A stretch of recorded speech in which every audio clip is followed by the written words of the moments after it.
Rat A Tat Tat, and the threat soon bombs. The Morgan asks when the war will begin. I stare into the distance and know I cannot yet say. In some ways, it has been fought for many decades, our blood spilled by police instead of armies. A war we have fought with words instead of guns. To choose the path of peace in the face of death. I do not know that the Morgan understands. But she takes my hands in hers and whispers, "Am I not a mother goddess also, dear child? Did I not, as Maka, curse the men of Ulster to know the pain of labor in greatest need?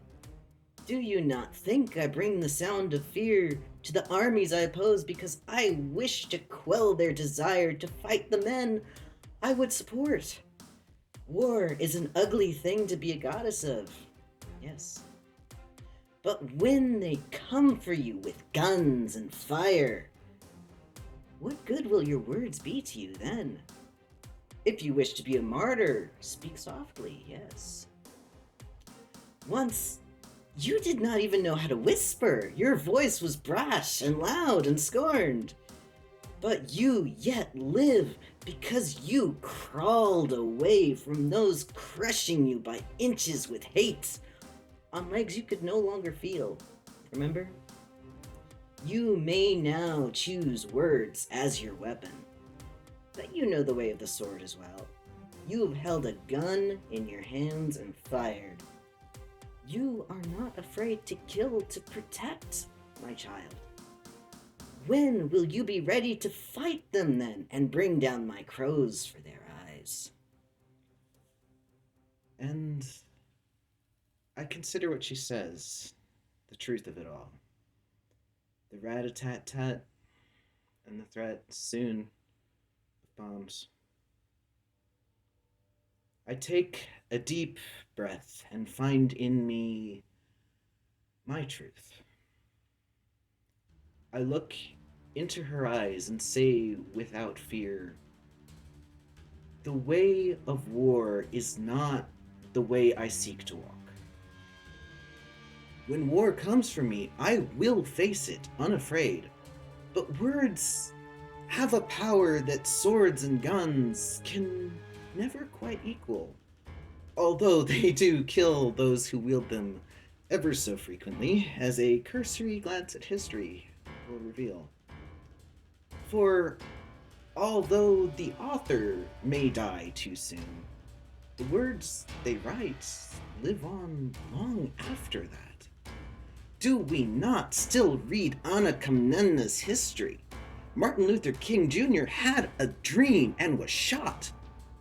Yet we still believe in the words he spoke then. Not the rat-a-tat-tat and the threat soon of bombs. But I will fight this war with my pen alone. And perhaps my words will fade and die, yes. But perhaps they will show another generation that there is more than the Morrigan's way. In our broken future, peace may yet win out. Not the rat-a-tat-tat and the threat soon of bombs. And I am not afraid to die in that promised war. No. I am afraid only of what will become of us if the fighting, the wars, the guns do not cease. If we keep going on like this, what then? Who will fight the next war then, O Morrigan, if all of humanity lies entombed in its ashes? For if our fighting wars does not cease very soon, we will have nowhere to go but to death. The rat-a-tat-tat and the threat soon of bombs. And that will be the end of that, O Morrigan. I will fight this war with my words and my pen, that humankind may no more ever fight again. The Morrigan nods and I see she understands.